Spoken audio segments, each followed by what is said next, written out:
Good evening, everybody, and welcome to my channel. Tonight we are gonna see a very nice game I played against one of my friends and a really strong player, FIDE Master Roman Sabzikov. This guy is tough. I saw him playing against even a stronger masters and even won some games. So this guy is pretty creative, and when you play with people like this, you're gonna be very careful. And that's what I did in this game. No mistakes from both sides. We were careful, played the best moves all the time. So I'm pretty proud of my performance here. So let's go to the game. It's really pretty nice one. D4. I'm playing with white. Knight of 6, bishop of 4, D5. London system on the board. E3, C5, C3, Knight C6, Knight D2. And I play these moves like all the time in London system. So bishop f5, knight f3, queen b6, and black is ready to attack the pawn on b2. He wants to grab the pawn. Queen b3, c4, queen b6, a b6, and here the rook is attacking the pawn on a2. So I don't want to keep. Oh, I'm sorry. The rook can attack the pawn on a2. So I don't want to keep the rook busy just protecting the pawn here. So I played a3, b5, and the pawn is ready to move forward to b4 because the rook is attacking the rook over here. So rook c1 by white, h6, h3, and if you attack my bishop on h5, I'll go back to h2, e6, bishop e2, and here, like usually black players, I saw them playing something like knight d7 before. And the idea is go to b6 and then go to a4 and attack the pawn on b2. And in the reply by white, usually you go to d1, and if black played knight b6, you go bishop c2. After take and take, the rook is protecting the pawn on b2. But what Mr. Roman did is a bit creative, and I wasn't even expecting that. He played king d7. Very strong move, and he's ready to go to bishop d6 in one move, exchanging the bishops, putting his king on d6, this very strong square in the center in endgame, which is an achievement for black, and then connecting those two rocks together. So what we're gonna do? I played knight e5 check, using the fact that king on d7, I'm attacking the pawn on f7 here. So he took on e5, I took on e5, and I was here expecting something like bishop e7 maybe. That's what I was thinking of. And then maybe later on he gonna maybe move the rook somewhere and move the pawn up.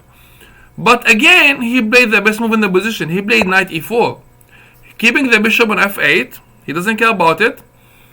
And here he took back, I castled, and now he played f6, back, and then he played bishop d6. So he got pretty much everything he wants. Like, the pawn on f6 is actually controlling the center square on e5. So if black wants to play e5 in the future, he can do it. And now I had to exchange the bishops. Now he's king in the center, which is good achievement for black.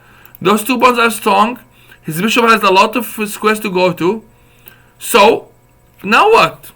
I played f3, bishop g6, bishop d1, e5. And black is pushing forward to get some advantage in the position. But remember, this position is equal, completely equal. And if white is playing very well, he can handle it very well. Like, he has no problems. So bishop c2, take. Now we have two rooks in games. Rook h8. And here black is willing to go for ed4. And after you take with ed4, he can actually go to e3 maybe if he wants to. But king f2, rook e7, and now I have to choose a plan here. Like, I have to do something. Now I have two options. The first one is actually a passive option, which is basically I go to e1 with my rook. Let's say here, and if you go to e8, I go here to e2 with my rook, and I have to keep waiting. Like, I can't do nothing because basically I have to wait for him to decide how the game gonna go. Once he has the option of opening the position on by ed4 in the moment like he choose. And this is something like you need to be aware about it. You can't just be too passive in chess. This is just wrong. So after king f2, rook e7, I played rook d2. Now what I'm doing here, basically, I'm ready to go to de5 and e4 next, and using the fact that the rook and the king is on the same line. He ran away with king c6. I played e4.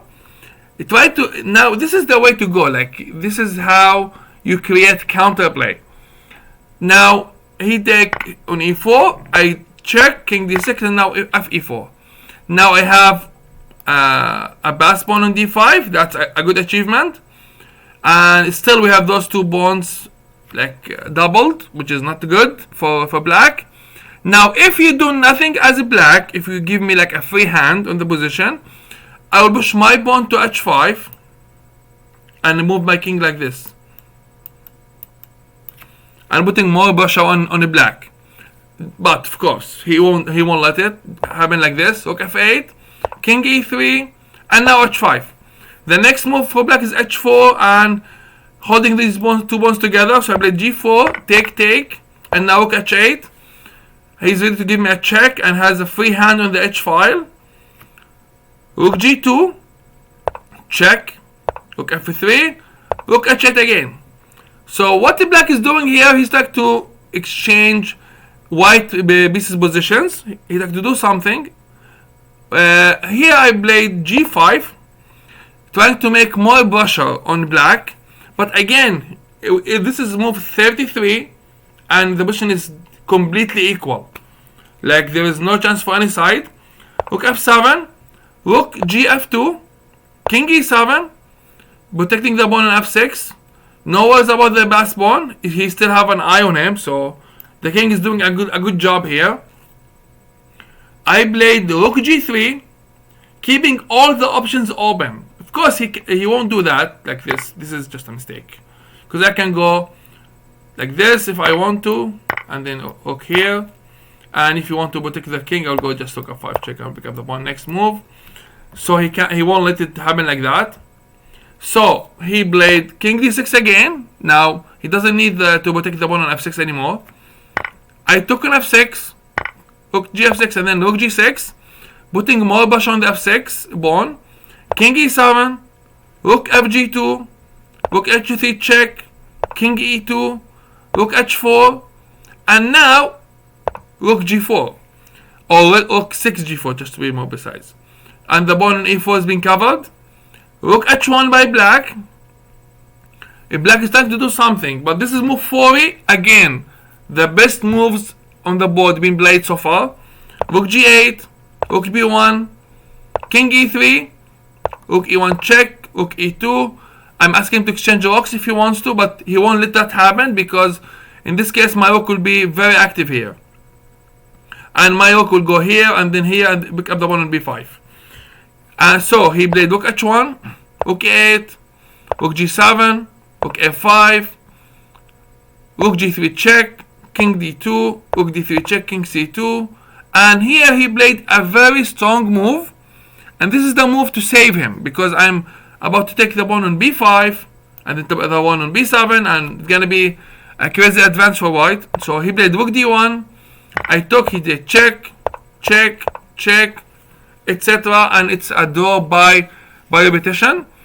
A very nice game by Roman. Like, he did a fantastic job with black. I tried my best to break him down, but I wasn't lucky. No mistakes from both sides, so that show you like it just could be tough sometimes, and show you how to stop your opponent from doing his own plans and create your own plans. And remember to be active in the end game. Don't be passive, otherwise you will lose your game. Hope you guys like the video. Like and share, subscribe to the channel. We'll see you later. Have a good night. Bye bye.